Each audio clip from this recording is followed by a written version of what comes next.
Okay, so let's go ahead and get started. Welcome to Using Your Superhero Powers to Connect Your Major to Your Career. My name is Christy Cervantes, and I am the University College Career Coach. And I am excited to be able to host this workshop for all of our UC majors. We have some goodies, lots of useful information, lots of good resources.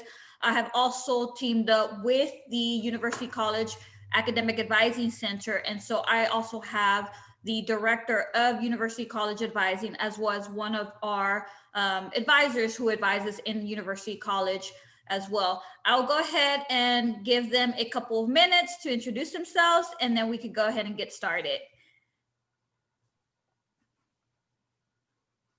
Hi, Christy, thanks. My name is Melissa Hovsapian. I'm the director for the BSIS program in University College, and I'm very happy to have you here. Please feel free to reach out at any point through the chat feature, or I'm sure Christy will have a Q&A session afterwards, or you can always email me separately if you feel more comfortable doing that. Thanks again for joining us today. All right, next then. My name is Craig Heitmiller. I'm an academic advisor here in the University College. I can't talk today. Just getting back from vacation, y'all, so bear with me. Academic advisor here in UCAC. If y'all have any questions, I'm gonna put my email up in the chat. If y'all need anything, reach out to me. If you have any questions about BSIS, let me know. I also graduated with this major, so I know this pretty well, better than most. So other than that, thanks for having me, Christy, and yeah, looking forward to it. Thank you. Thank you to both of you for being here and participating. And I have made you all co-hosts just in case we get any chats or any questions in the chat box. So let's go ahead and just run through some items. Please make sure if you're just logging on to mute your mic. This will be an informal workshop. We are recording the session, so just in case we have any individuals who maybe log in late or miss the session, we are recording this workshop, and then we will be posting it to the Maine Career Center's YouTube channel. So don't worry, we will be recording this. So we have an agenda packed with amazing information. And so the workshop is called Using Your Superhero Powers to Connect Your Major to Your Career. We got our little superhero here. So let's go over today's agenda. So in today's agenda, we will go ahead and discuss some information, get you familiar with the UHD Maine Career Center. If you've never visited us or if you've never been on our website, please don't be a stranger. After today, I hope to see you all here more often and reach out to me. I am here. Right now, we are conducting all of our sessions, all of our workshops, all of our appointments virtually. And so we'll go ahead and give you that information as well. We'll also go over NACE, which stands for the National Association Colleges and Employers. That is our professional organization. It's our governing body that basically what they do is they go out there, interview employers, interview CEOs of these top 500 Fortune companies, and they ask them, what are you looking in today's college graduate? What skills should these students have by the time they graduate? And so we will be going over the NACE career competencies and how you should be working towards gaining those skills, as well as how you can gain those skills, what kind of opportunities there are out there where you can gain those skills while you're here at UHD with us, and different forms and different ways on how you can start working on developing those skills. We'll also go briefly over the University College majors. I'm excited to have UC Advising here. I was able to create some information and put some information together, but it's always great to be able to partner up with our counterparts to be able to give that information straight to you all. And so I'm sure they probably will be able to elaborate more on the information I have given or I have put on the presentation. And then we will also discuss building your personal brand, how you can work towards bettering yourself, whether that's developing an online social media presence, a professional social media presence, as well as what you can do during this time. A couple of weeks ago, I had a workshop on career development during COVID. So I know right now we are in an unusual time with these circumstances. We've been, working remotely since, some of us since mid-February, some of us since mid-March. And we have seen the economy shift up and down. We've also had, we've also been able to somehow, actually work on curbing these cases. But now we're actually seeing that there is a rise on the cases again, throughout the US as well as here in Texas. And so there's a couple of things that you can do, that you could still do while we're living through these unusual times. And I'll go ahead and give you some tips on that. We will also have a special guest who is excuse me, I can't talk this morning either, Craig, who's also a UC alumni. And so what we want to do at the Main Career Center, and we have been doing this, however, we want to make sure that we continue to build these relationships and continue with these connections with all of our students who graduate from University College, and just reach out to them and see, hey, what are you doing? How are you doing? Let us know what you're working on, what you have going on. And if you would love to share any type of advice, any type of feedback, anything that, you would have loved to know by the time you graduated. And so we're excited to actually have this UC alumna with us this afternoon. She will be logging in at 11:30. So let's go ahead and get started. And then at the end, we will go ahead and reserve some times for questions, Q&A. But feel free, if you have any questions, go ahead and submit them in the chat, and then we will get to them as well. So let's go ahead and get started. So what do we do at the UHD Main Career Center? There are two career centers at UHD. We have the UHD Main Career Center, which we serve the College of Public Service, College of Humanities and Social Sciences, University College, and the College of Sciences and Technology. I believe I said that right. CPS. Sorry, I have to always go over all of these workshops, all of these colleges with through my mind briefly. So we serve the 4 different colleges at UHD. Then we have the Maryland Davies College of Business Career Center. And so it's pretty straightforward. Their career center serves all of the business majors. And so within the UHD Main Career Center, as well as a career center located in the College of Business, we pretty much do the same thing across campus. We actually help you with career self-assessments.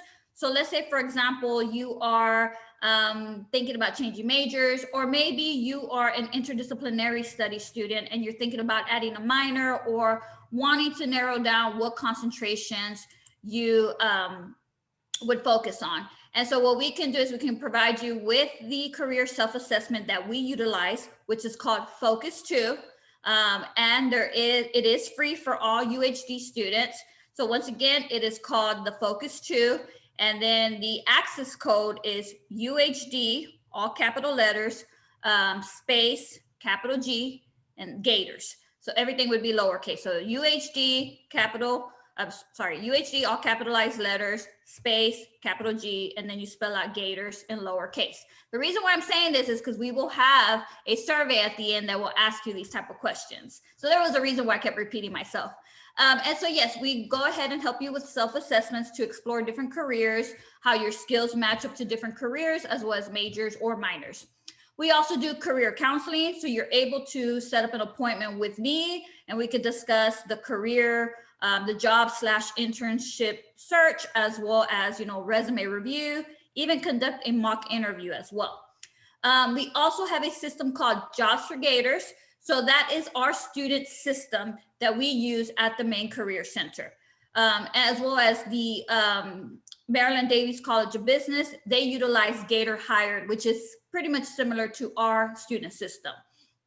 Then we also do CVs, which curriculum vitae for an academic position, or maybe you're thinking about applying to graduate school or a professional program. We will help you with those type of reviews. We also help you with the resume and cover letter reviews. And you can actually submit all of these documents through Jobs for Gators, and you will be able to have myself review this information. And then I let you know, hey, this is what you need to change. Here's some edits. Make sure to do the revisions and then send them back to you. Once I approve you on your resume, and once I say it's good to go, you can actually publish your resume on Jobs for Gators, and we have employers on there that are posting positions or internship opportunities. Another item that we help you with is graduate school application assistance. Sometimes what you may experience is if you go, for example, let's say you go and visit an academic advisor and you're interested in applying to all these different graduate schools. Sometimes what they, being that they're super busy, I know I used to be an academic advisor prior to transitioning to a career coach. And so sometimes they're able to give you the general information. And then they let you know, like, hey, make sure that you meet up with an academic advisor, admissions counselor for the program that you're trying to apply to. Well, us career coaches can also help you with that. We can actually take the time out to help you with the application, help you research all of the information and see, okay, what are you looking to do in your future and how would this program match with your skills and your career goals? And then we also help you with the personal statement letters that most, if not all, graduate schools as well as professional programs require. So we're able to help you with that. We also help you with the interview preparation. So if you have an interview coming up, in the near future, we will actually research the company. We will also create questions that you would see, in that interview. So we research the company, we research individuals who have interviewed with those companies, and then we ask them questions of, okay, well, what kind of questions did you see in the interview? So that way we could prepare our students to pretty much have a mock interview, but it would simulate a real interview that you could see and questions that you would see from that industry and towards that position. And then we help you with network guidance, which is very important. The research is showing that nowadays jobs that are being obtained are done through networking. And then of course, we also have career fairs. During the time of COVID, we are doing everything virtual. So we are able to bring virtual career fairs to you as well. So the business, nothing stops, everything keeps going. Even if we are working remotely, our services are here. We are here 100% for you all.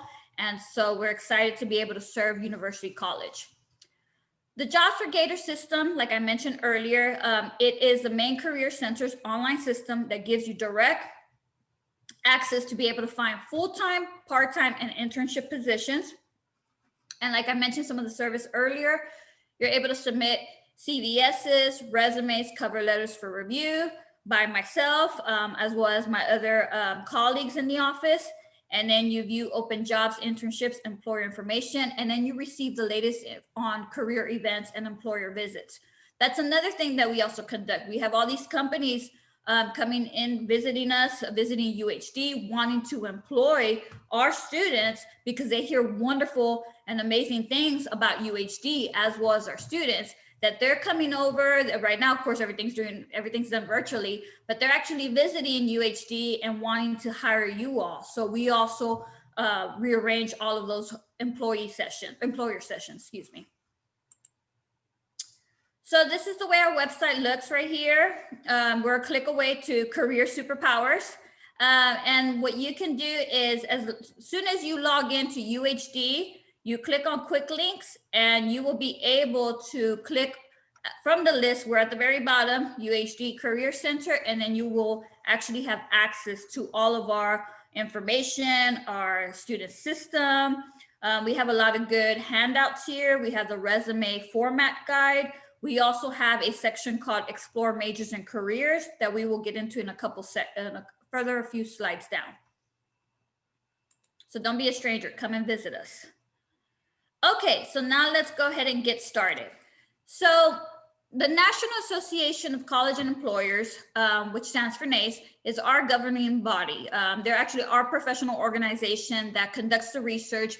And like I mentioned earlier, they are the ones that will go and interview these top Fortune 500 companies. You can think MD Anderson, Google, Microsoft, Apple, all of these companies that you have heard. And they will ask, CEOs, recruiters, hiring managers, and they will ask them, what type of skills or what is it that you are seeking from college graduates by the time, by the time you are ready to hire them. And they actually came up with 8 different career competencies that you all should be working towards and developing these skills while you are a student here at UHD. And so I'll go ahead and go over them, and then I'm gonna, ask you a question, and then I want to hear some feedback of what you all think. So the first one is you have to have strong critical thinking and problem solving skills. Of course, we know that's not going away. That's pretty much what you do in all of your courses, all of the projects that you are working on. So they want to be able to make sure that you're able to exercise sound reasoning to analyze issues, make decisions, and overcome problems. They also want you to have strong oral/written communications. So once again, that is not going anywhere. Once you graduate, you are expected to still clearly articulate your thoughts and ideas in written and oral forms, to persons inside and outside of the organizations. I get it. Nowadays, we have cell phones where you can just, actually respond with an emoji or just put, LOL for laughing out loud. But you still have to be able to articulate and write a proper professional sentence when you're communicating with, your boss, as well as anybody outside of the company that's seeking services from your company. The next one would be you have to still, and work teamwork and be able to collaborate with your colleagues. That's another, skill that is not going away. Once you graduate, you're still having to work with colleagues. You're still having to, work on group presentations, group projects. We have a workshop coming up this week on Wednesday where, the career coach for the College of Science and Technology and myself will be partnering up. So be on the lookout for that information, and we'll actually do a demo for Jobs for Gators. So that's an example where we're still partnering up, we're still working with each other, we're still actually, supporting each other. And that's the neat thing about collaboration is that if you run out of ideas, your coworker will help you and say, hey, did you think of this? And that's a neat opportunity that you have once you graduate and you're working within a team, a teamwork environment as well. So those group projects that you're currently working on, they are not going away anytime soon. The next one is you have to have strong information technology application. So you want to make sure that you keep working on your technological skills. Definitely, there's so many resources out there that are providing you with free information, free classes. One of them that I would strongly suggest is LinkedIn Learning. It's through LinkedIn. If you don't have a LinkedIn profile, make sure to create one. It is free. We also help you with being able to make sure that your LinkedIn looks professional. So you could always schedule an appointment with me to be able to help you with that information.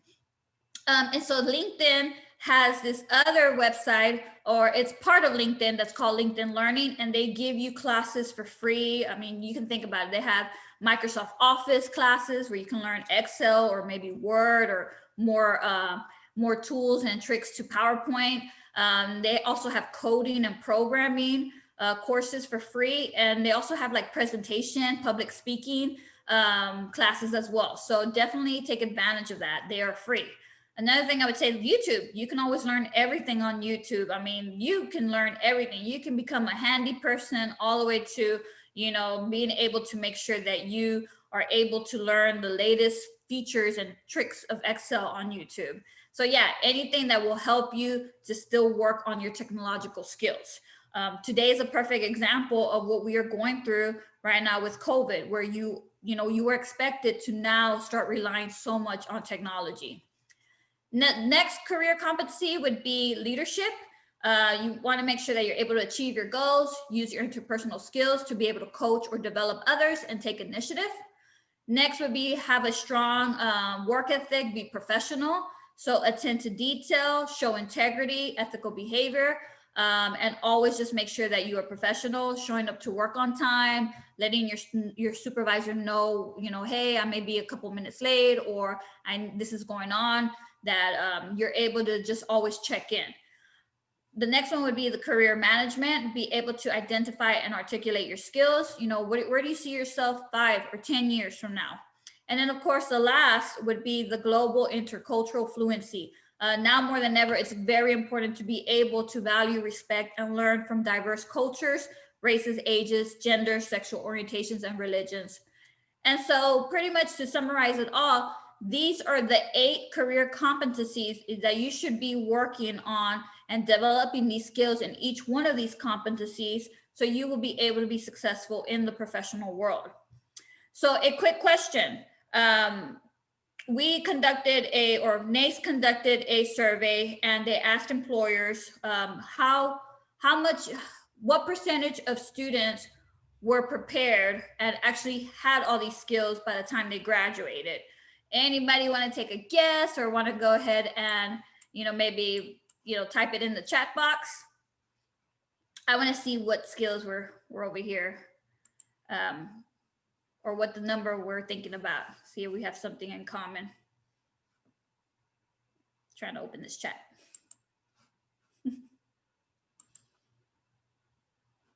Okay. Do I have anybody wanting to take a guess? Do I see anybody? I don't think since I'm sharing my screen, I can't really see the chat box. I think Sasha commented nobody. Nobody, okay. Okay, so don't be shy. So you will be shocked to find out that only 11% of students were prepared. So, when we do these face-to-face workshops and we ask this question, some people say, 20% or 50% or 60% are prepared, with these skills by the time they enter the workforce. And no, shockingly, it is 11%. So, as a career coach talking to, future graduates, it's time, we have to prepare you all, and you have to definitely start working towards these skills, because employers and CEOs are taking note of this. They're seeing like, hey, we have students that are still needing to develop, critical thinking or, oral written communication skills. So yeah, the research, it's pretty, I don't want to say it's scary, but there is room for improvement. And so this is why we bring these type of workshops to you all. So that way we can go ahead and start discussing what you can do now. So by the time you graduate, you can hit the ground running and you're developed in all of these different 8 career competencies. And so the next question is, how do you do that? Well, there's several ways. You are all actually already developing these skills. And so when you think about, like, for example, inside the classroom, you have your faculty there. Your faculty are actually or working in the professional industry or have experience in the industry, in the professional industry that you're interested in. And so they're bringing all that information into the classroom. So these are good resources to have. Start networking with your faculty, develop that connection with them. Classmates, you'd be surprised that, your classmate would have, know about an opportunity that you're interested in, and maybe they're working in the field that you already want to get your foot in the door. So you definitely want to make sure that you start that networking with your classmates. Field experience. So most of these, most of your degree programs require a field experience or like an internship. This is where you can get those skills that you need.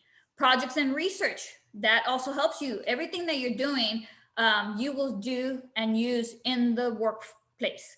Most times students that don't have a lot of professional experience, when I tell them that we can use your projects on your resume, they're surprised to find that out. And I tell them, like, no, this is what you would be doing in the, in your job. It's just, when you're a student, you're not getting professional paid experience, but you are getting that professional experience. It's just through training and education.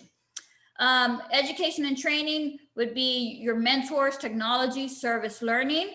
And then outside the classroom, a job, whether it's full-time or part-time, your job would give you those skills. An internship would give you that hands-on experience. Volunteering, student services, so career coaches, academic advisors, student activities.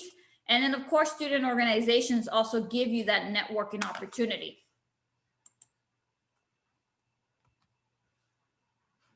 Okay, so this is where I will start asking questions to my colleagues in University College Advising.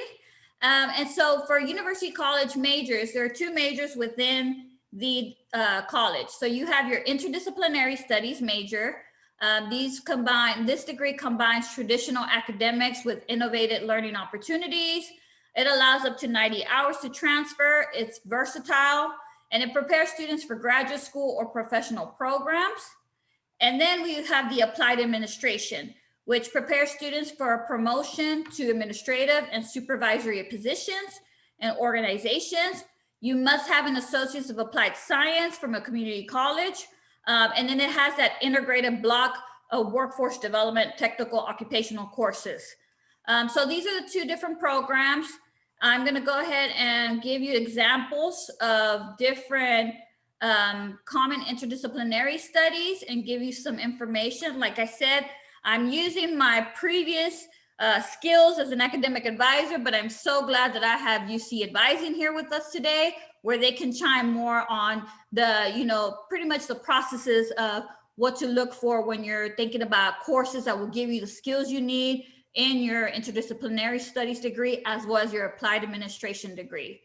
And so here are a couple of common concentrations when it comes to interdisciplinary studies. So for example, the three that we always hear as well as career coaches is we do see psychology, we have general business, and we have communication.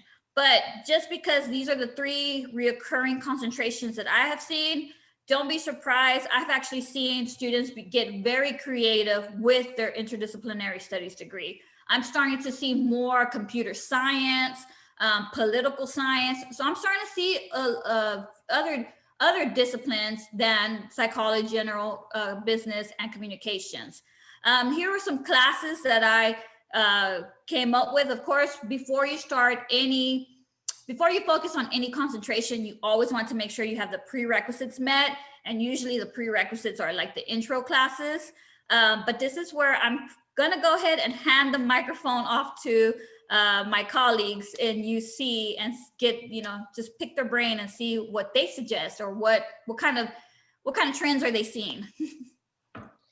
Okay, I'll step in just briefly because I don't want to take up too much time. I see that Kayla Allen is with us, and so I didn't want to take up too much time.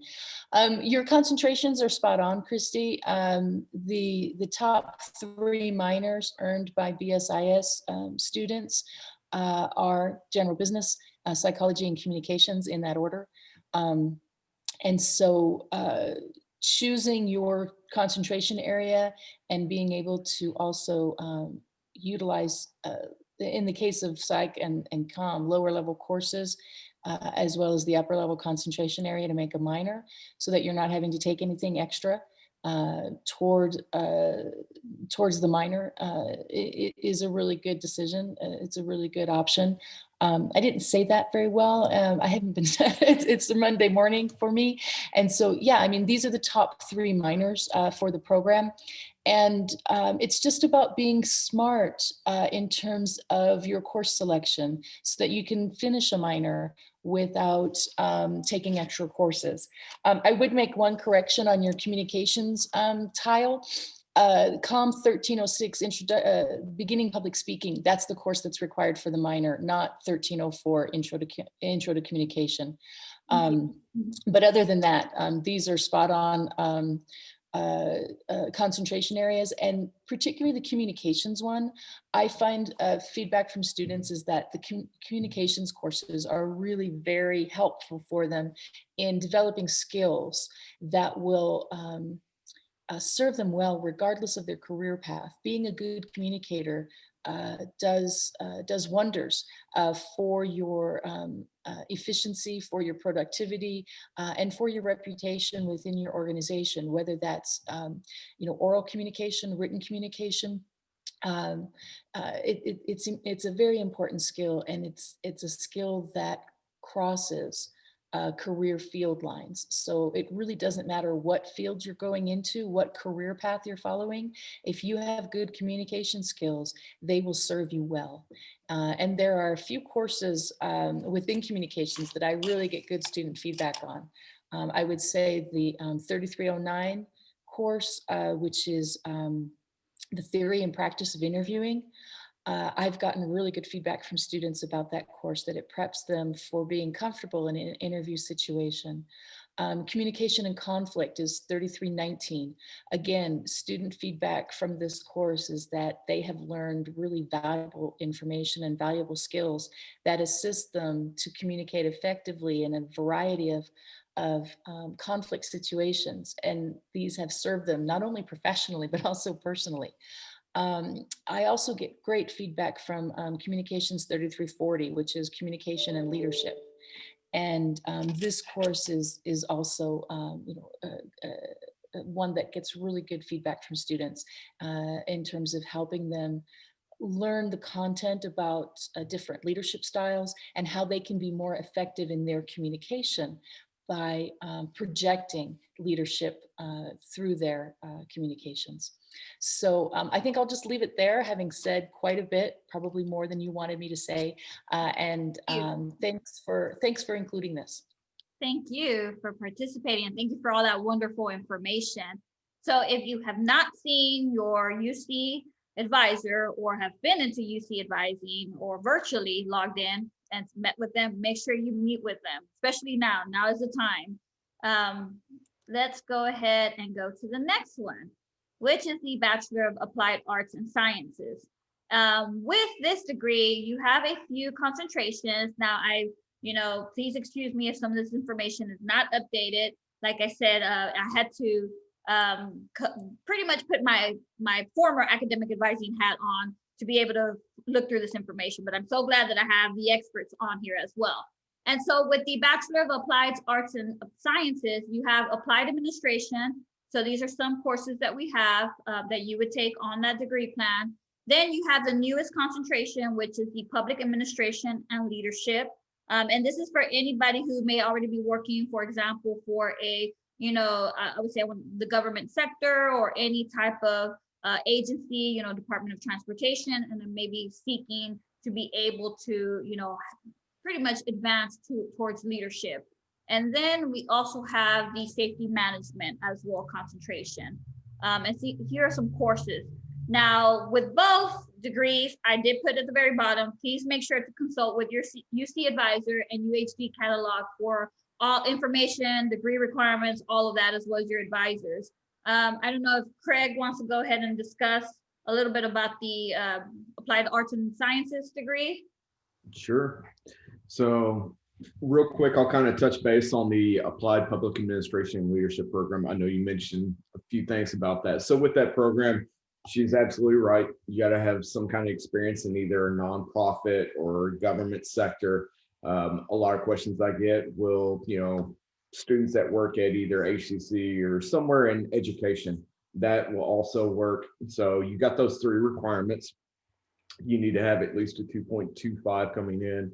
You've got to have your AAS degree. Sorry, I cannot talk. Still stuck on vacation mode. And you have to have at least 3 years of experience in that private or that government sector. Okay. With that being the case, let's kind of touch base on, let's see, we've done the Applied Administration, the Apple, and then the Safety Management. Safety Management is just concentration. There's not really, I'm not going to say there's a secondary application process. So there's a secondary application process for the Applied Public Administration and Leadership program.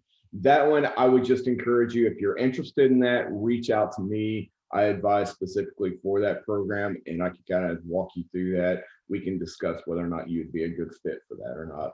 And same thing for any one of these degrees. Let's stop that there because I feel like I'll talk forever.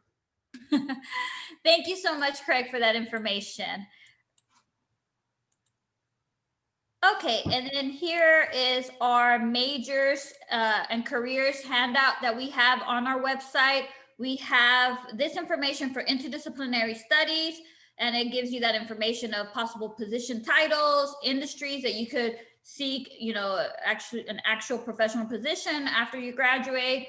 We also have one for the Applied Administration degree, but like we mentioned earlier and Craig mentioned, is that the Applied Administration degree is usually concentrated or more focused on that workforce block that you have from your Associates of Applied Science. So when you look up that handout, you may see that it's going to guide you towards that workforce block that you have and give you information on what to do. But I wanted to go ahead and just give you this and show you how our major handouts look, on our website, the main career center. And these are really neat to have. So if you haven't had a chance to visit our website, please make sure to visit our website and you can get this information. You don't see it at the bottom, but it gives you professional organizations that you could join, network opportunities, as well as internship opportunities, different places that we have partnered up with and have a connection with them. And then just some last minute information before we get to the next exciting part. This is some tips on building your personal brand. Think of yourself as a business. What tools can you use? Right now, you can use social media, especially in the times that we are in right now, trying to survive COVID and manage, to the best of our capabilities during this pandemic. Social media, LinkedIn, we strongly believe in LinkedIn, especially because it is a professional website for professionals. I definitely recommend, if you haven't created one, create one free, and make sure that you make every other social media platform that you're using private, because employers are Googling you. And so if you create a LinkedIn profile and they try to Google you, well, Google will steer them towards LinkedIn before they steer before they steers them towards, Facebook or something like that. Make sure you have those private. Also make sure you have a decent headshot in those other social media platforms, because they are paying attention to your online presence. Resume, cover letter, job application, reach out to me. We are here to help you. That is what I'm here as a career coach to be able to serve you. And then of course, the networking. You want to work on your elevator pitch, which is about like a 2 or 3 sentence, pitch of who you are, experience, what you're looking for. Join professional organizations. UHD has UHD campus groups where you can find more information on the student organizations we have across campus. And it's a really neat website. I would definitely check it out. What you can do is go to the UHD website, and then on the search engine, type in UHD campus groups, and then you're going to click on, I think, the first option that it has, and then you'll see that you'll be able to log in. And then of course, online forums, and that could be through, websites, different career websites. Okay, so let's go ahead and get started with the second part. And I'm very excited about this opportunity to be able to find out more information about one of our University College alumni superheroes. Her name is Kayla N. Allen. She actually graduated with a Bachelor's of Science in Interdisciplinary Studies. She's a class of 2017. I'm just going to give you a couple of brief, information on her. I don't want to take up too much of her time, I want her to share all of her experiences. Just to summarize it, she's a transformational coach, national speaker, expert on shaping thriving futures, a blogger/vlogger, and she's also conducts workshops on life after domestic violence. She's an educator on that as well. And she has also worked towards her Master's of Science and Master's in Public Health. I'm so sorry if I butchered that up. And then now she's working on her Doctor of Health Administration degree. So we're so excited to have you here, Kayla. You want to go ahead and take over? Sure. I'm glad to be here. Thank you for having me. And you definitely listed out everything that I do all in the bundle here. I'm definitely Gator strong, definitely proud of my journey to getting to this space and time. And I'm very happy to answer all the questions that you have for me and share my experience, because it's definitely something unique. And I love to be able to share my story to help people to understand that everything that you do is very unique, but so powerful, and you really can achieve absolutely anything that you put your mind to. Thank you, Kayla. Thank you so much for being here. We're excited. Like I mentioned, I was excited to be able to, have Dr. Hosapin, send me your information and then provide that connection with you. I hope that this is just the beginning of, this partnership. Our students always, one thing that I've noticed as a career coach is I always have students that come into my office and cannot see it or actually visualize the connection of an interdisciplinary studies degree and how it fits perfectly in the workforce, especially because you're able to customize your degree to your skills and your interests and what you see yourself doing in regards to short-term and long-term career goals. My first question is just give us a background, your educational background. When you started off, at UHD, how did you choose interdisciplinary studies? And then let us know what you did after that. So like a lot of other students, I didn't start off at U of H downtown. I actually went to Cedar Crest College in Pennsylvania, and I was studying genetic engineering there. And I had a strong passion for the sciences, and I started to kind of watch how my life was leaning in a different direction. At that time, I was also overcoming domestic violence, so there were a lot of things going on that really shaped that next path. So when I got to University of Houston downtown, I realized that I had so much on my school resume, so to speak, so many things that I'd accomplished. And it really seemed like the interdisciplinary area was just right for me. It was where I could really use everything that I'd learned, all of these different applications and courses, et cetera, and be able to mesh them into a space that was really fine tuned. So I did that. I connected a minor in psychology, which was definitely a strong passion for me because I've been through a lot of things in life, and I know that a lot of people find a space where they can flourish by understanding the things that they've been through. So, for a lot of people that I'm connected to, we've dealt with a lot of things, and that's okay. My mom was a single mom. I didn't have my father in my life, etc. And psychology really gave me this opportunity to understand people at a different level. So that's where those two came together, and they really start to give me a strong foundation into the next steps of my educational journey. Thank you. Thank you. And so you answered one of my questions. Did you have a concentration? How did you make the transition from interdisciplinary studies with a concentration in psychology to pursuing a master's in public health and now, a doctorate? What happened there that you're like, hey, let me make this connection? Sure. So I've always been a person that really wants to give back. I love to help other people. And health is such an area that is so present in everyone's life, regardless of what your socioeconomic status is. Healthcare is a part of who you are. It's a part of how we live. It's a part of the things that we do, etc.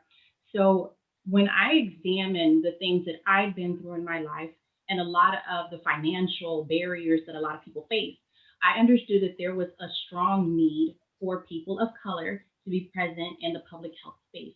And that's what became important to me. I wanted to be able to give back to other people with the acknowledgement that health is a part of life and it's a part of everything that we do. So navigating from the space of psychology, it almost found its own way to intertwine itself into public health because they are very much connected. So public health for me, it became this space where I not only could share my experiences, but learn how to be even more impactful in being able to give back to the community. Thank you. And that's very true right there, especially right now what we're going through with this pandemic and how it is affecting people of color. We are actually, experiencing a lot of cases and a lot of individuals who are really being affected by COVID. Thank you so much for that answer. Christy, Yes. I just wanted to interject something very briefly. Kayla has been able to identify an area that she's passionate about because of her experiences. And so she's building a career around something that motivates her. She's building a career path around an issue that is near and dear to her. And I think that's an important consideration for students, especially in an interdisciplinary studies program. Because like you said, the most frequent question we get is how do I translate this degree to a job? What kind of jobs can I get with a BSIS degree? That's really one of the most frequent questions we get from students. And the degree is what you make of it. Yes. You have to put something in to get something out. And I think that's very much what Kayla is addressing here and talking about how she went in this direction after earning her bachelor's degree, deciding, where she was going to go from that point. And it's important for students, I think, to see an example like Kayla's, so that they have something that they can emulate. They have an example or a model that they can follow. So thank you so much for being with us today and for sharing your experience and your path, your trajectory. It's very important. You're very welcome. I'm glad to do it. I just want to tap on that really quick, what you said. I watched a show a while back, and there was a lady on there. And she was talking about how people mold their lives. And she mentioned this idea of a symphony. You have all of these different pieces. You have your woodwind section, you have your auxiliary, you have your chimes, your brass section, etc. And that's what I feel like my life is. I'm gathering all of these pieces and I'm figuring out how to fine tune them so that when they do come together, it's something that I love, that I feel, that I embody, and I literally become the conductor of my symphony. I think that's a fantastic analogy about how your life is interconnected, your experiences throughout your life, and how those experiences shape you and help direct you as you move forward. So yeah, absolutely. Fantastic analogy. Thank you. Yes, thank you so much. And I wholeheartedly agree that, yes, you have to find, as a student, you have to find what you're passionate about, what you're interested in, and make that connection to your career. Most times, some students cannot see that connection. They may see like, well, and there's various reasons why they may have these thoughts where they say, I just need, a job. I need to be able to provide for my family. And absolutely, that is 100% true, where there are some times where we have other obligations outside where we do need a career.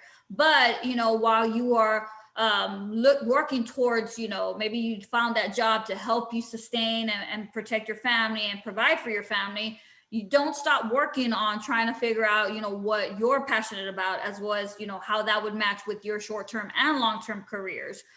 Utilize that experience that you're getting right now to be able to keep working towards that long-term goal. And thank you so much for that.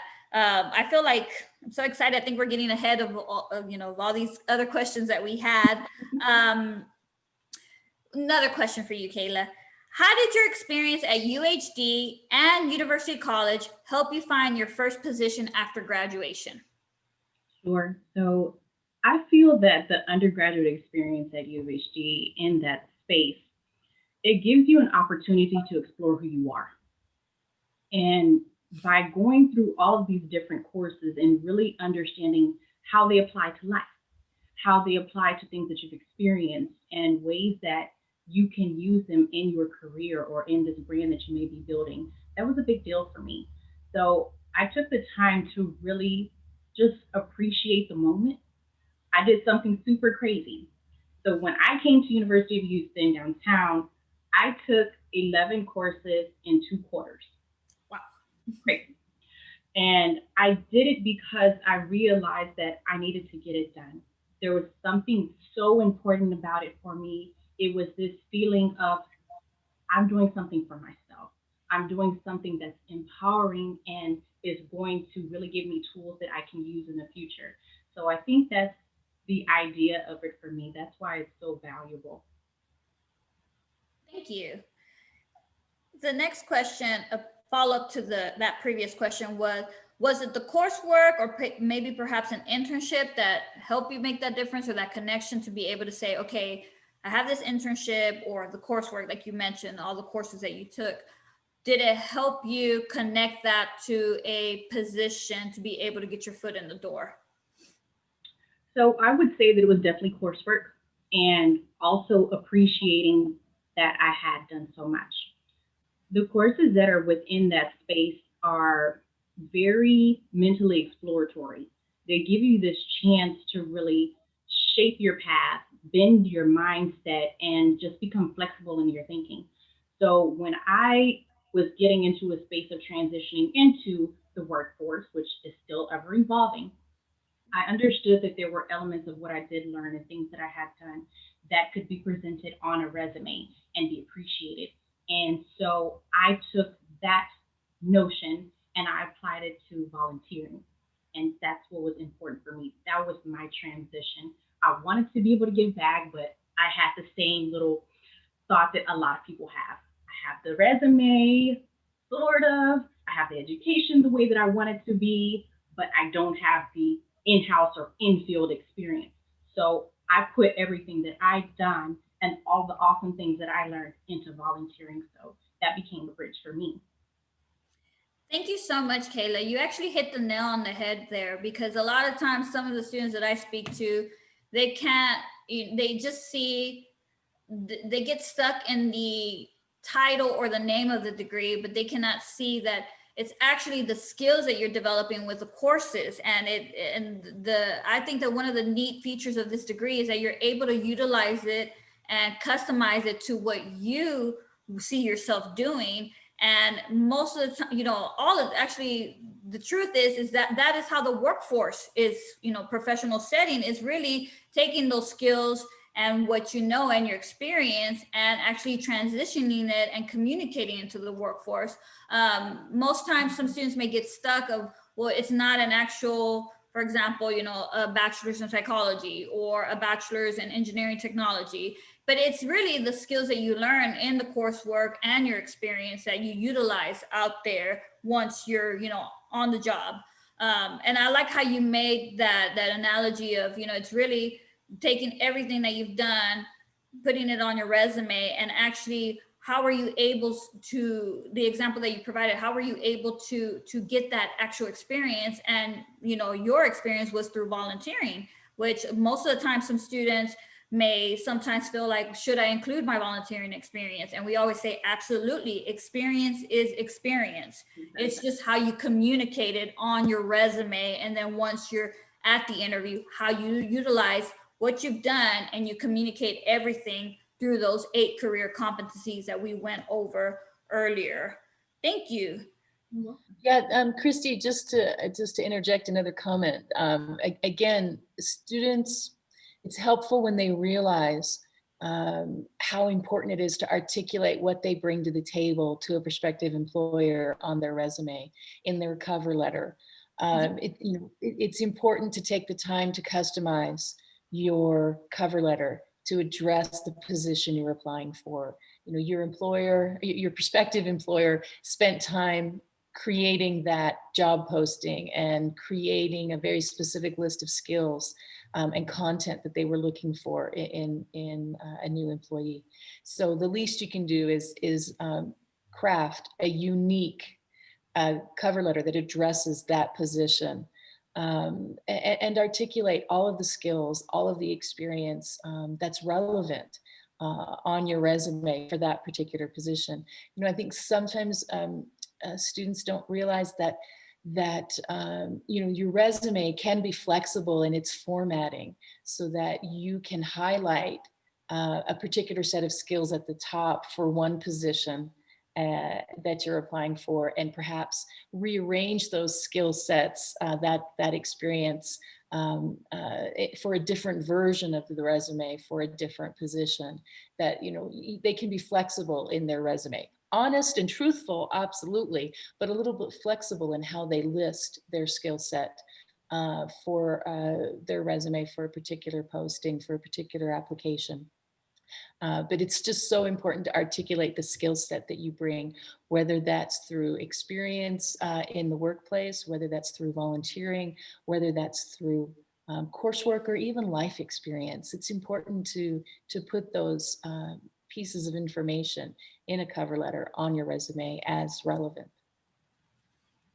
Yes, absolutely, Dr. Hovsepian. And then it is correct, to all the students, is that when you come and meet with me, there's truth to that with what Dr. Hovsepian has mentioned, is that anytime you come and meet with me, I will let you know that I will help you create a general resume, help you create a blueprint of your experience, your skills as well as your education. But that blueprint, you will tailor that blueprint to each position that you're interested in. So you actually have, a copy, and then you tailor it for each job that you are applying to. And the same thing goes with a cover letter, is that you definitely need to tailor it for the job that you're applying to, and share how your experiences, your skill set, and your education would, make you the best match, best fit for that position. That's something that we always do as career coaching in the Maine Career Center, is that we are always working with students.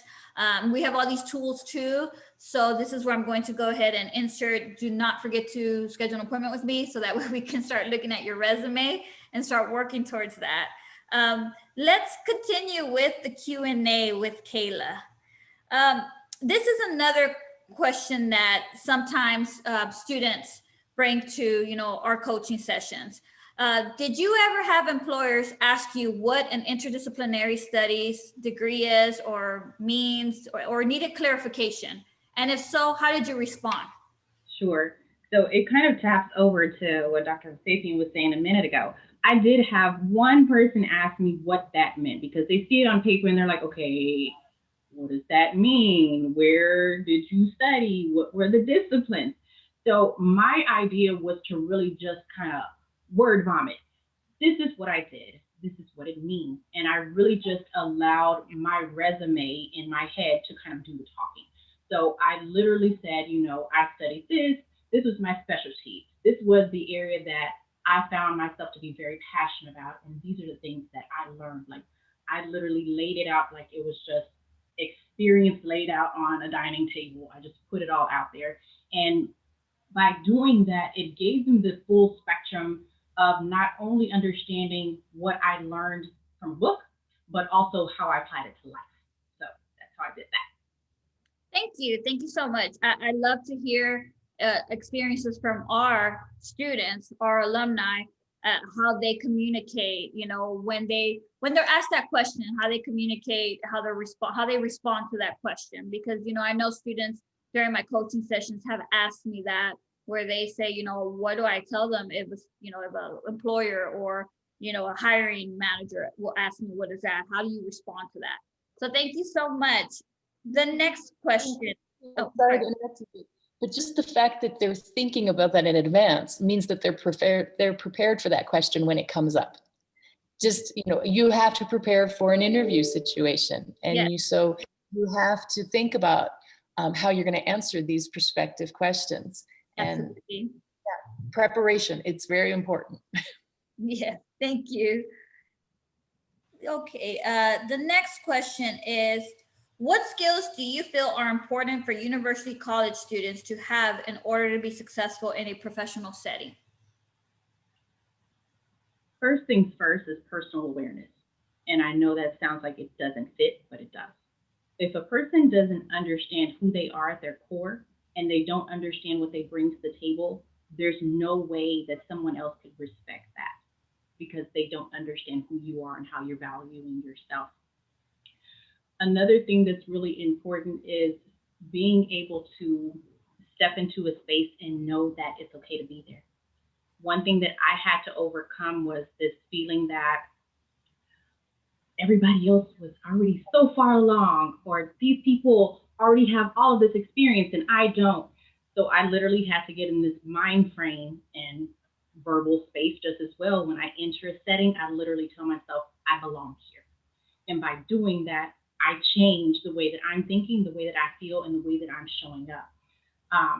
Just as well, being able to be flexible is very, very important. You cannot step into any new space and think that the world is just going to adjust because you're present. You have to be able to bend, both in action and in thought. Another thing that I would probably think is very valuable and important for people is being able to stand out. I think that a lot of people think that they have to be stuck to some type of norm because everyone else is used to it, or because society says that it's okay. But standing out is what makes you different. It's what makes people see you as something that is an attribute, that you really are an asset versus a liability. So I think a combination of all those things put people in a really good space of mind when they are stepping into a professional setting.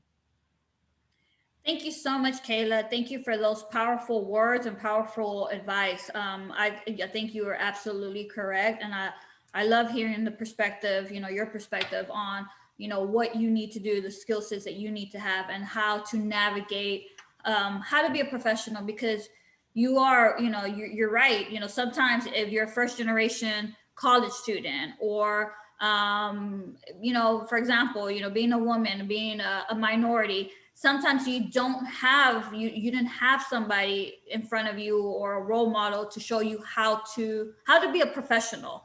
I know that was an experience I had when I graduated in 2008. You know, I graduated, I was the first person in my family to graduate from a low, you know, income family. And, you know, just to step into higher education and just to see like, okay, what does it mean to be a professional? What does all this mean? And definitely, you know, our students also have those questions, you know, when we're going through our coaching sessions. And like you said, you know, just go in there, remember who you are, and also, you know, stand out. Don't be afraid to use your unique, you know, differences and your skills and everything, and make the best of it. You know, the whole package will help you be successful. Thank you so much. You know, Christy, that's such an important aspect about UHD that I think sometimes our students don't realize it. Yes. There are so many faculty and staff at UHD who are first in their family to earn a college degree. I'm the first in my family, for example, to go to college, let alone get a degree. And so I think there's a real support base for such students at UHD, because we understand how they feel, because we were in that boat, you know. For me, a much longer time ago, you know, I was in college in the 1980s, but for, you know, for the staff and faculty at UHD, we understand that position. And I think we have a particular empathy for our students. We want them to succeed, and we want them to feel the confidence and to build the confidence that they need to be successful. Absolutely. Thank you, Dr. Hovsepian. So the next question is, I have my questions saved on here, that's why. Who or what inspired you to pursue your career? How did he, she, or it, an event, inspire you, Kayla? So if I may be selfish, I'd like to say myself. Like I said before, my life has not been easy. I was not handed a silver spoon at first. Like I said, my mom was a single mom, and we struggled. But it's because of that struggle and because of my awareness of the things that the world needs, gaps that people face, bridges that don't exist for some people, that they can't cross and access the services that they need, etc. Those are the things that inspired me. I had to really take a hard look at myself. And it's easy for people to look in the mirror and say, oh, I look nice, my hair looks good, okay, great. But can you look deeper than that? Can you look inside of yourself and really look at that reflection, because that's the one that matters.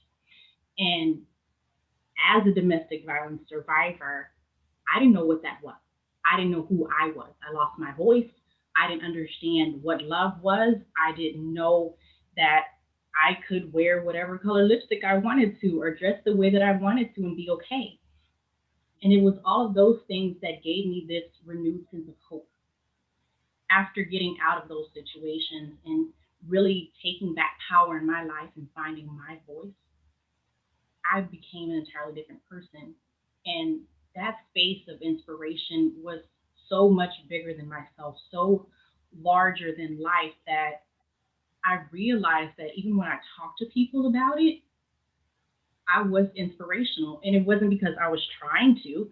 I wasn't trying to put on a show for anyone. I was being myself and really showing everything that I put into my life, and everything that I learned. So I definitely have to say that I'm my own inspiration.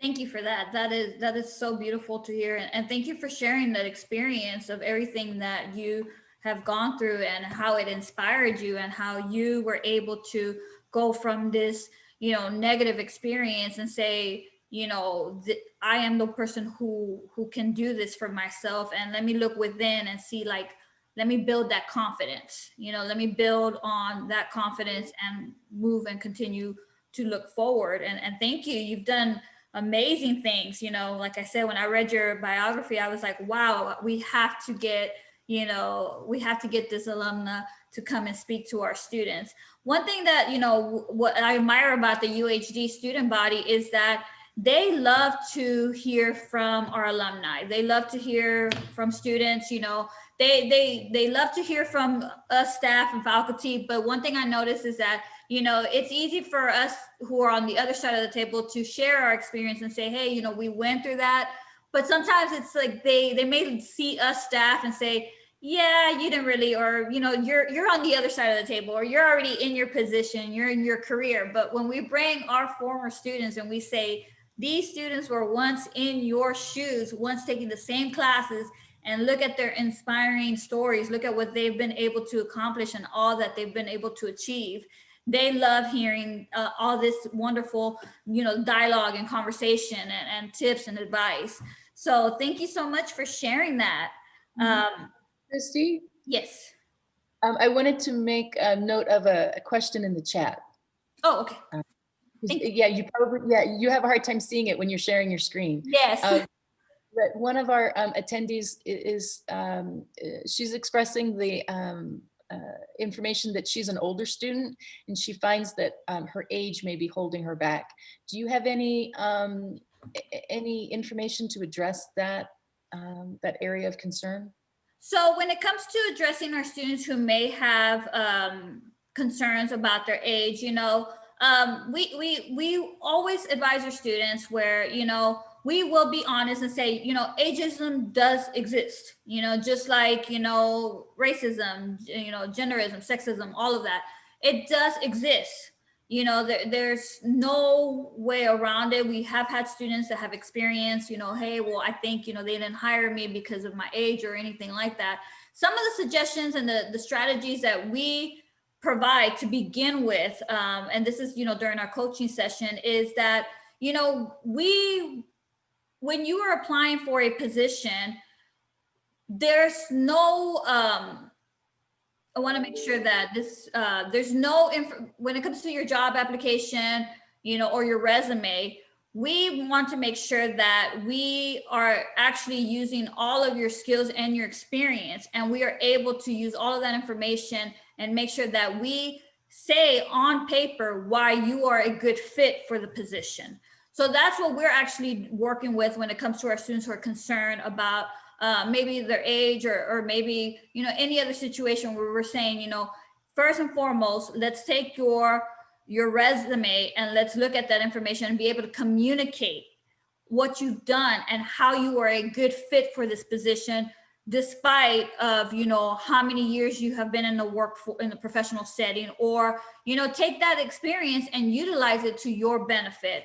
And so that's the first step that we do, is we start looking at how can we communicate all of your experience without making it seem, you know, that, you know, without making it seem like, hey, you know, a lot of our students, sometimes it's more of them being subconscious of that, and rightfully so, because it does exist out there. But there is ways and tools and techniques that we career coaches help you with to make sure that you still are able to get your foot in the door and be able to communicate all of your experience. And so the first thing that we would do is, where can we communicate this? And of course it would be, you know, first thing would be the resume. And then we go into, you know, once you have the resume, then we go into the interviewing and preparing for that interviewing process.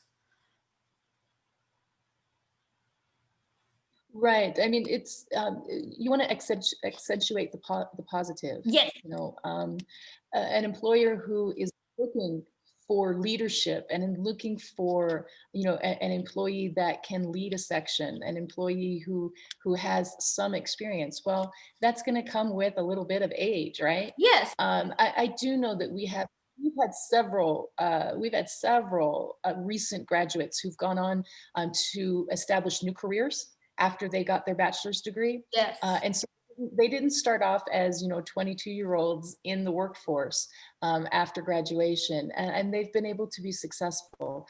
So it's a matter of accentuating the positive, and again, making sure that you address, as a potential job applicant, how you feel that the need that employer is expressing through his or her position.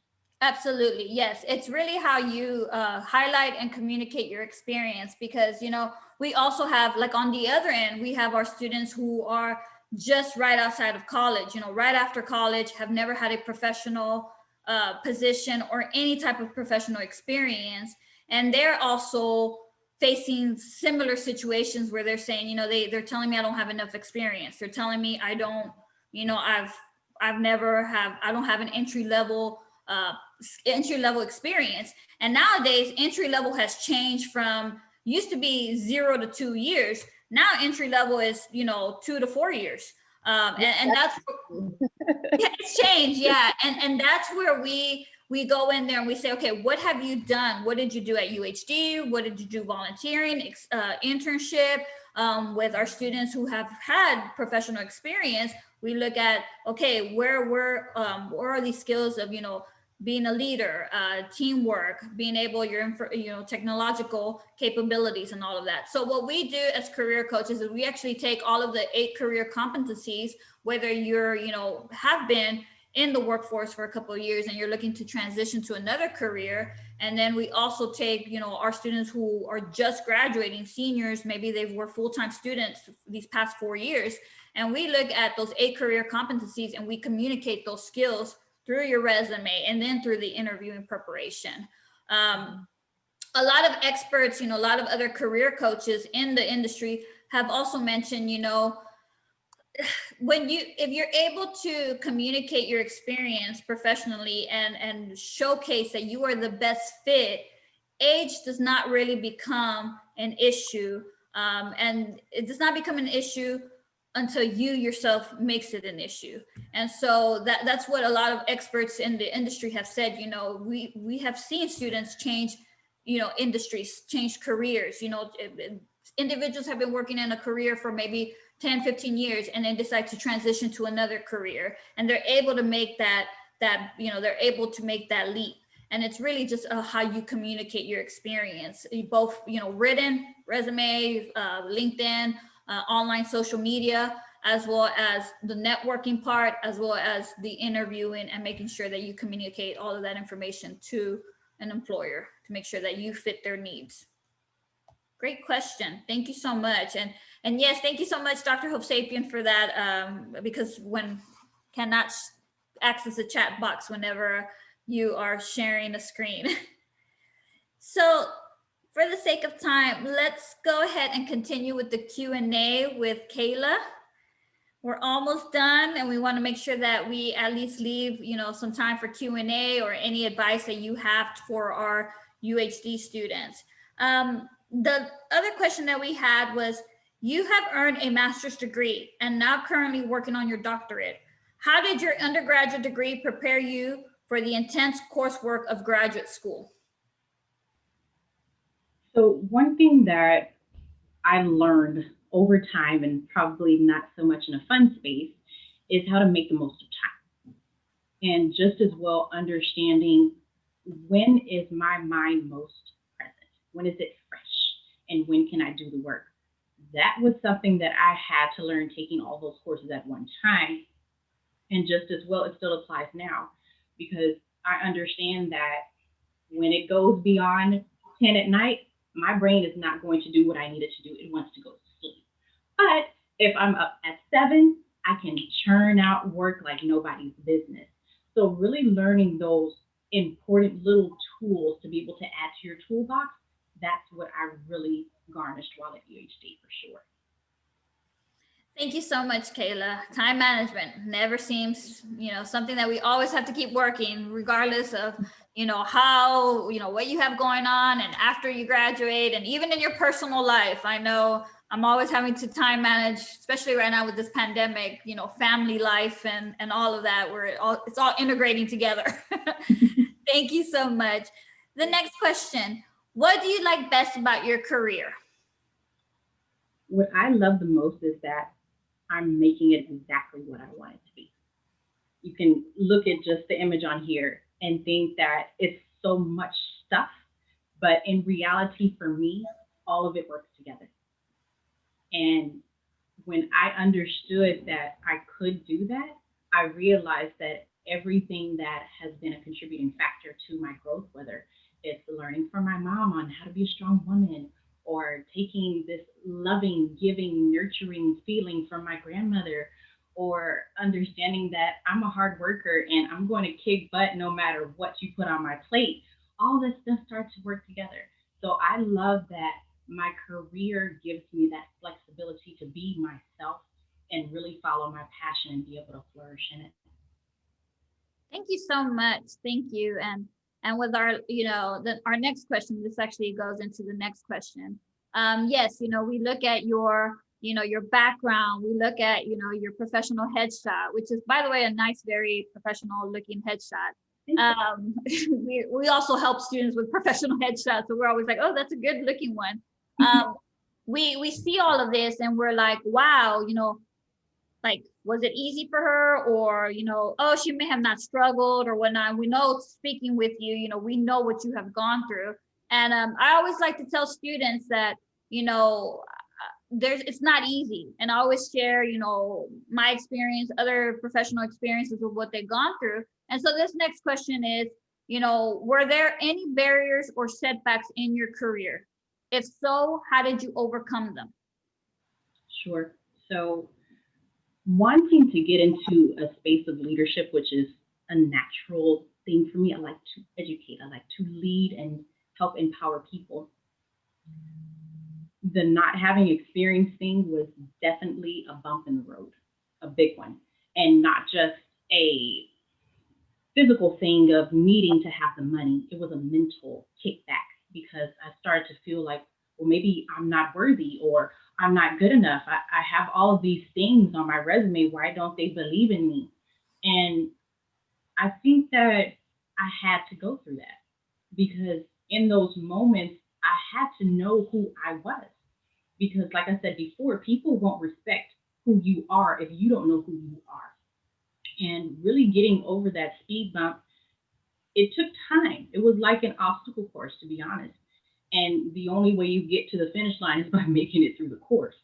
So taking the time to understand who I am and really loving me for me and understanding that I am flawed and I might not be perfect, but there's something that's living inside of me that I have built, that I love, and that I'm proud of. That's what helped me to get over that barrier in life. Thank you. Thank you so much for sharing that experience and for giving us advice on how you, have overcame and how you overcome. I'm pretty sure you're still facing obstacles, in your journey. Thank you so much. And then with that being said, yes. I just wanted to interject one last thing. The idea that you're not perfect, I think that's so important. You don't have to be a perfect employee. You don't have to be a perfect student. That doesn't mean that you can't contribute and you can't be a force for positive change. Absolutely. Thank you, Dr. Sapien. I mean, it's true, what everybody on here, all the staff and Kayla sharing her experience is that we're not perfect. I mean, this is the first time that we have come together, University College, the advisors and the career coach and an alumni have come together to conduct a virtual workshop and be able to conduct it online, and we're recording it, and we're doing our best. And what we're going to do afterwards is we're going to meet, and then we're going to go ahead and hash out like, okay, what is the solution for next time? So yeah, it's not perfect. It's just trying, giving it your all and just moving forward and saying, this is what we want to do. We want to communicate to our students that, you have all of these resources, tools, individuals that care about your well-being, and we're putting all of this information together for you all. But thank you so much. The last question would be, any advice, experience, or words of encouragement that you would like to share, Kayla, for all of our students and even for us? I'm loving this. First things first, take care of yourself, mind, body, and spirit. You cannot be without one of those elements. If you do, you will find yourself in a heap of mess. There's a lot of things that you have to feed your soul that the world can't give you. A book can't give you. You have to be able to give it to yourself. And just as well in that space, you have to be able to empower yourself. College is not easy. I don't care who you are or what you have in your bank account or anything that makes you who you are. It's not going to be easy, but it's about the fight. It's really examining, is this worth it? How much do I want it? What is it going to mean for me? And just as well for anybody that I'm going to serve. Empowerment is something that lives inside of all of us. And I know that I wouldn't be where I am in my life without it. I've had to teach and reteach myself the things that I need to be able to feed my soul and really water my mental garden. And that's something that all of us have to do. It's not something that you learn overnight. It's not something that you can get from an Instagram post and then it just fixes everything in the world. You have to continue to do it. So, really exploring who you are and remaining curious about what you want to do, what you aim to be, and the seeds that you wish to plant into the world are really going to give you more motivation to become who you are and really be able to walk in your purpose and flourish in all that you do. Thank you so much, Kayla. Thank you so much for sharing your experience, your words of encouragement, your advice, for being here today with us. We appreciate this. Thank you so much.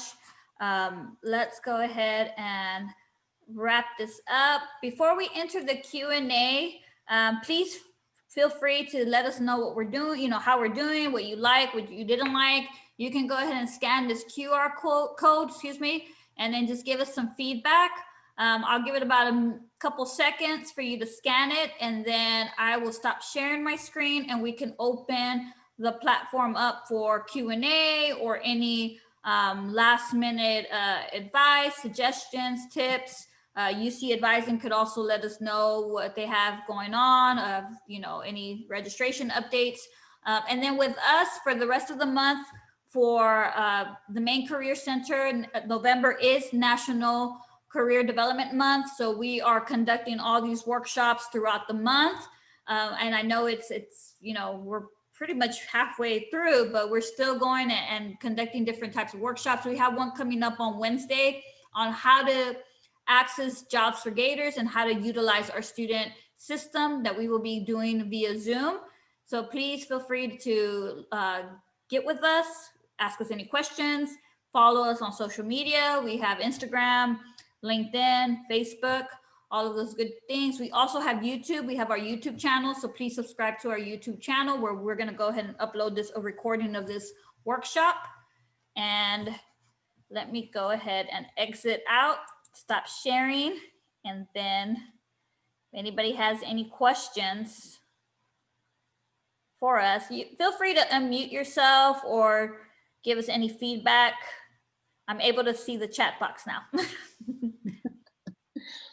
One thing I would just like to emphasize is that our current students, they have access to you and to the Career Center, but they continue to have access to the Career Center even after they graduate as alumni. They can come back and get assistance from you from the Career Center at UHD. Thank you. Any questions from our students?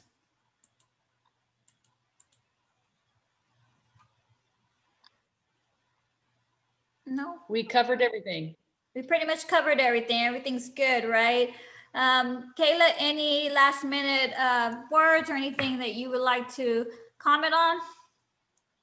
I just want to say thank you for having me. This has been a wonderful experience. And just as well, find me on social media, Dr. Kayla N. Allen. I'm constantly sharing something empowering and mentally nourishing. And you might see me on a speaking stage near you soon. Well, thank you so much for reaching out to us. It's wonderful for us to hear back from our alumni about how they're doing, and you're doing so well. It's very energizing for us to hear from alumni. Thanks for having me. Yes, thank you, Kayla, so much for taking the time and joining this workshop and being able to have that connection with us today and be here and be here for our students. I look forward to future collaborations with you. This is just the beginning. We definitely want to start, something in this pretty much kind of the same similar style or setup where we are able to always touch back with our alumni, see what they're doing, see any, anything that they're able to assist our current students with. I'll definitely be able to, I'm going to be looking out for you, social media, follow you. I learned a lot from you today. And so I just wanted to thank you for that. Thank you so much. And I look forward to working with you guys again in the future. Thank you. Thank you. Take care now. Bye. Craig, do you have any last minute feedback, questions, anything that you want your students to know? Also, your experience as an alumni. You're also an alumni from UC. I don't know if I could top that. I'm not even going to try. That was unbelievable. Not really. Just, I guess one thing that I would just ask is, just stay in touch with your advisors. I mean, let us know what's going on. We try to work. I mean, I'll try to work as closely as I can with Christy. I've been out for this last week, so I apologize for those emails. No worries. No, I mean, going back to that, I just think, like I said, stay in touch with me, Christy. That way we can work together. And, yeah, other than that, I mean, I don't really have anything. Dr. H, you have anything? No, I don't, but there is a question in the chat about the QR code, Christy. Sasha wasn't able to get it. So we need to be able to direct her to the link. Yeah, I saw it. Okay. Yeah, no, I think I think this was a very helpful session. I was so happy to have Kayla join us, and Yeah, that was great. it really is true that our students love to hear from alumni. They're really interested to know about their journeys and how they found a pathway for themselves, because it, like I said, it serves as a model for them. It gives them something to copy, something to emulate, and it's very useful for them. But I look Very forward inspiring. to something like this again, though. This, I think, was very productive. Yes, it was. Thank you. I Our think challenge is getting more people to attend, right? yes. I think that we're onto something right now. I think that this is just the beginning.